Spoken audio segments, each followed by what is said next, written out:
Salut, c'est Fat Black, et aujourd'hui, vidéo plus que spéciale sur la chaîne, parce que durant un revisionnage de Mushoku Tensei, je me suis dit que ça serait cool de faire une rétrospective de la série de façon plus approfondie que celle que j'ai pu faire durant mes reviews. Mais je me suis demandé comment j'allais organiser ça. Au début, je me suis dit que j'allais faire une longue vidéo qui détaillerait point par point le plus de choses possibles sur la série et aborder des points que j'aurais pas présentés en review. Pourquoi pas, mais autant faire une série de vidéos. C'est ce que je me suis dit assez rapidement. Je me suis du coup mis à chercher plein d'infos sur la série afin de préparer cette vidéo. Initialement, il devait y en avoir 10, mais c'était peut-être un peu trop, avec un rythme de sortie hebdomadaire. Je tiens cependant à préciser quelques points. Je sais, l'intro est longue. Je suis pas un spécialiste de quoi que ce soit en termes d'animation, de direction artistique au sens large, et de plein de points que je vais aborder dans de futures vidéos également. Je suis juste un fan qui s'est renseigné. L'espace description contient d'ailleurs normalement une bonne partie des ressources qui m'ont permis d'écrire la vidéo, mais je peux faire des erreurs, et si ça arrive, je vous demanderai de me corriger en commentaire. En plus de ça, je serai évidemment pas exhaustif, et surtout pas objectif durant la vidéo.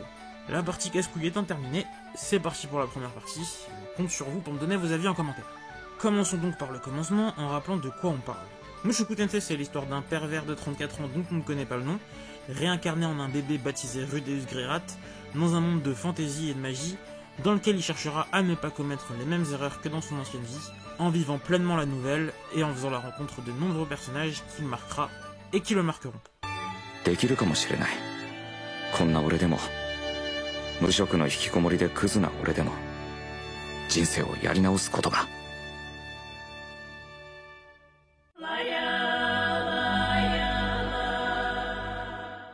Avant de vous parler de la série pour son histoire, ses personnages, ses thématiques et bien plus encore, je me suis dit que commencer dans cet épisode par mettre en lumière le travail fourni à la création de l'adaptation, ça pourrait être intéressant. Alors découvrons ensemble le studio qui se cache derrière la série. Le studio Bind, c'est un studio qui a été fondé le 1er novembre 2018, et à sa fondation, dès le début, ça avait pour but d'avoir un environnement de production de qualité pour l'adaptation de Mushoku Tensei.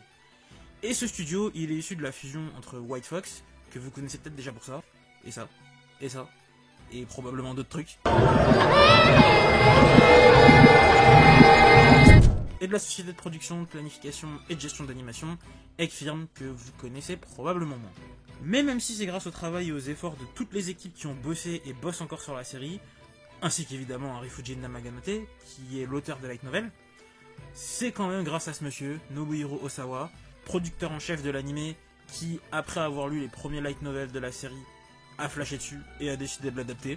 Donc oui, si vous avez Mushoku Tensei, c'est parce que ce mec-là a kiffé un bouquin qu'il a lu et s'est dit « je vais en faire un anime ». Je suis content que ce mec ait apprécié les Light Novels, personnellement. Et du coup, je pense qu'on peut dire aux membres du studio, ainsi qu'à toutes les personnes qui ont bossé sur la série, merci pour votre travail.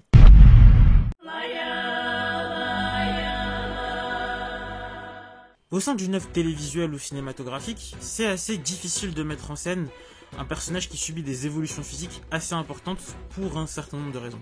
Les deux qui me viennent à l'esprit là tout de suite, c'est le fait qu'il faut faire changer ou faire évoluer le chara-design du personnage, de sa tenue à sa taille, en passant parfois par sa voix, que le comédien ou la comédienne doit moduler sa voix en fonction du nouvel âge du personnage, il faut carrément parfois d'ailleurs changer de comédien, tout en faisant en sorte de conserver une cohérence de façon à ce que le spectateur ne soit pas perdu. Pour que le changement soit pas trop difficile à mettre en place, des élèves de plusieurs années sont souvent mis en place. C'est le cas de pas mal de licences assez populaires, Dragon Ball Z, Naruto, One Piece et j'en passe tellement. Dans le cas de Mushoku Tensei, on a véritablement suivi la vie du protagoniste dès sa naissance, en passant par presque chaque âge de sa vie. Je tiens donc dans un premier temps à saluer les performances des équipes sur le travail colossal qui a dû être réalisé, ne serait-ce que pour cet aspect, qui évolue dans presque tous les épisodes de la série, voire même plusieurs fois par épisode dans les premiers. Et je tiens en particulier à saluer le travail de Kazutaka Sugiyama pour son travail en tant que character designer de la série. Le rôle du character designer, c'est de concevoir et de créer les designs des personnages principaux et secondaires.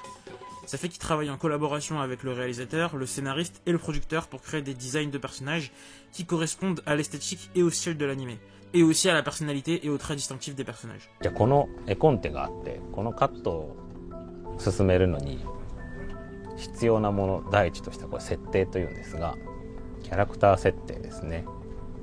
見てもらう通りこんだけいろんな表情を作ってます。ある程度この設定を見て描いてもらうことでまとめてもらうというところですね。Souvent, le character designer va commencer par lire le script de l'anime pour comprendre la personnalité et les motivations des personnages.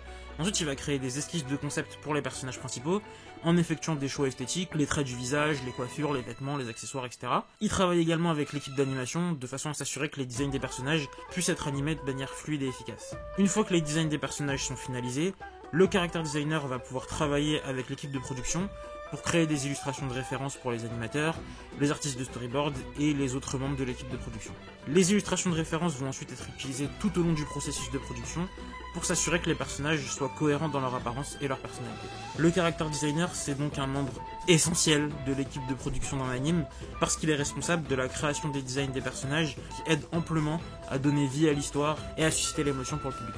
Sur Mushoku Tensei, les chara-designs sont d'ailleurs davantage proches des illustrations du light novel dessiné par Shirotaka plutôt que de celles du manga dessiné par Yuka Fujikawa, ce qui me semble pas étonnant dans la mesure où Shirotaka a également travaillé sur la série et dans la mesure où l'anime veut se rapprocher davantage du light novel que du manga.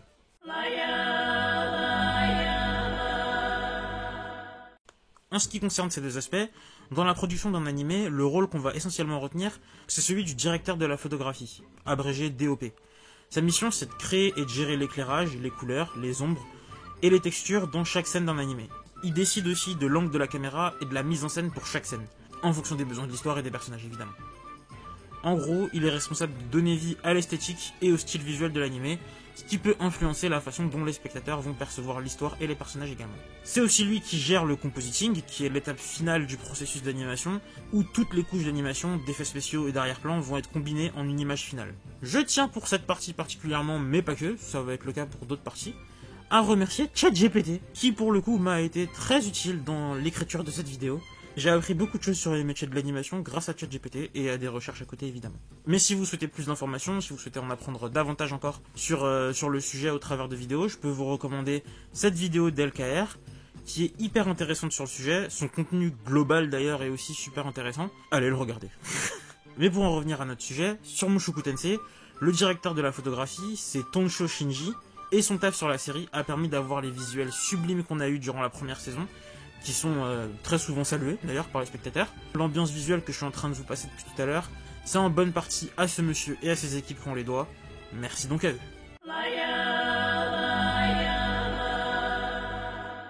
Les décors sont l'un des éléments qui m'ont le plus bluffé dans Mushoku Tensei. La série fait varier les décors au fil des épisodes et propose de nombreux environnements, tous aussi riches les uns que les autres. Que ce soit en détail pouvant servir à observer des références à d'autres fictions, qu'à des informations qui nous permettent d'en apprendre plus sur les habitants de ces décors et donc sur l'univers de la série. Je surkiffe l'animation de Mushoku Tensei. Je suis pas animateur et j'ai aucune qualité en tant que critique d'animation, mais de ce que je comprends, l'animation c'est l'art de simuler le mouvement avec des images. Eh ben, félicitations les mecs, le genjutsu il a fonctionné sur moi. Certaines scènes, majoritairement de la première partie, m'ont juste époustouflé.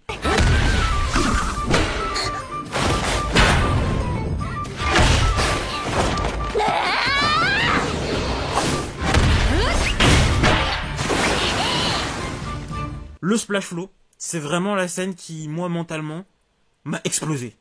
Les mouvements du tourbillon d'eau qui vont se former. Le mouvement des pages qui tournent une à une à cause du vent généré par l'incantation. Les mouvements et les changements de la caméra imaginaire qui nous font changer de perspective sur la scène. Le décor détruit qui tombe lorsque le sort de la maison. L'évolution de l'expression faciale de Rudeus durant le sort. Je suis fan absolu du niveau de détail qui a été apporté dans certaines des scènes de la série. Et surtout au niveau des cheveux, parce que régulièrement dans les productions, on les laisse assez statiques ou on fait des mouvements un peu étranges avec eux. Mais dans Mushoku Tensei, ils les font bouger assez régulièrement. J'ai encore plein de trucs à découvrir sur le milieu, ils m'intéressent toujours autant. Et il arrive encore à m'émerveiller après plus d'une dizaine d'années à en suivre des productions et 6 ans à faire des vidéos qui me permettent, grâce à l'espace commentaire, d'apprendre plein de choses d'une façon qui me plaît énormément et de découvrir des visions qui sont assez différentes de la mienne parfois, ce que je trouve super. Mais on va arrêter la digression et reprendre le cours de cette vidéo. En ce qui concerne le son sur la série, mon premier waouh, il va à Yuiko Ohara, qui est la chanteuse des 6 openings de la série, que je trouve merveilleux. Ils parviennent à chaque fois à marquer la zone géographique où on se situe.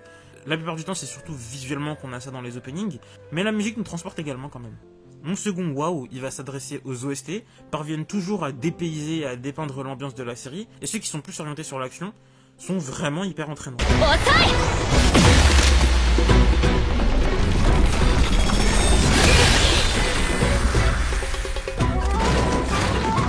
En petit bonus, j'apprécie aussi énormément les insertions qui vont être effectuées pour ajouter de la crédibilité à l'univers, au niveau de la flore et surtout de la faune. C'est vraiment génial et c'est vraiment bien géré, je trouve.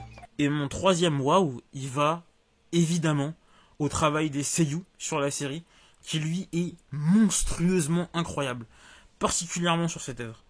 Les performances de certains seiyuu lors de séquences émotions sont vraiment bluffantes.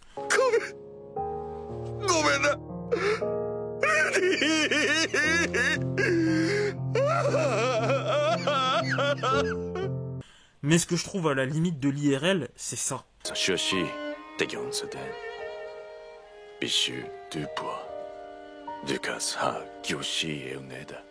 Les seiyuu parlent fluidement, ou pas quand c'est nécessaire, des langues qui n'existent pas, et qui ont été créées pour la série.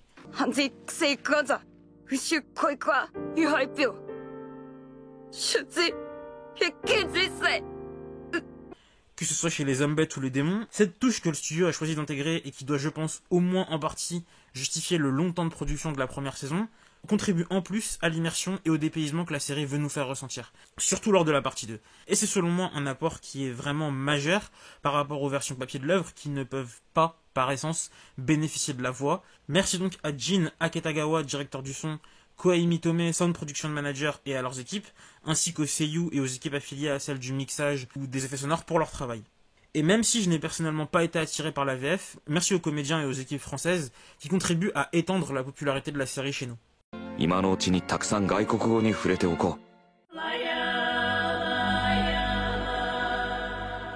En conclusion, comme je l'ai dit plusieurs fois dans cette vidéo et en review il y a 2 ans, j'ai énormément apprécié la première saison de Mushoku Tensei, et je trouve que cette adaptation, d'une certaine façon, elle est en adéquation avec le spectateur. Parce qu'au cours de cette saison, on est comme Rudeus, Eris, Sylphiette et d'autres personnages.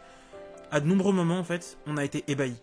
Ébahis par les décors, ébahis par la magie, ébahis et parfois dégoûtés par l'histoire, mais en définitive, ébahis par le nouveau monde qui a apparu sous nos yeux en hiver 2021. Et cet ébahissement, on doit à des centaines de personnes. J'ai tenté d'en mentionner certaines durant la vidéo, mais toutes les mentionner, ce serait assez indigeste et contre-productif au final. C'est pour ça que j'ai mis un lien en description vers un article Anime News Network qui les répertorie si vous souhaitez en apprendre plus sur ces héros de l'ombre, d'une certaine façon. D'autres liens sont également présents vers des articles m'ayant aidé à écrire cet épisode, ainsi que vers des openings que j'ai réalisés pour la série, mais qui ne sont pas diffusables sur YouTube. Ceci étant dit, likez si vous aimez, dislikez si vous n'aimez pas, abonnez-vous si vous voulez et partagez si vous le sentez, mais surtout commentez. Je m'attends pas à faire des milliers ou des dizaines de milliers de vues avec cette série de vidéos comme pour les reviews que j'ai pu faire, ce que je trouve encore assez incroyable, mais j'ai essayé de faire un peu plus d'efforts sur cette série de vidéos, donc si vous voulez bien me l'accorder, je vous demanderai d'au moins me dire ce que vous en avez pensé en commentaire. Sur ce, salut les gens, et à la semaine prochaine pour l'épisode 2 qui portera sur...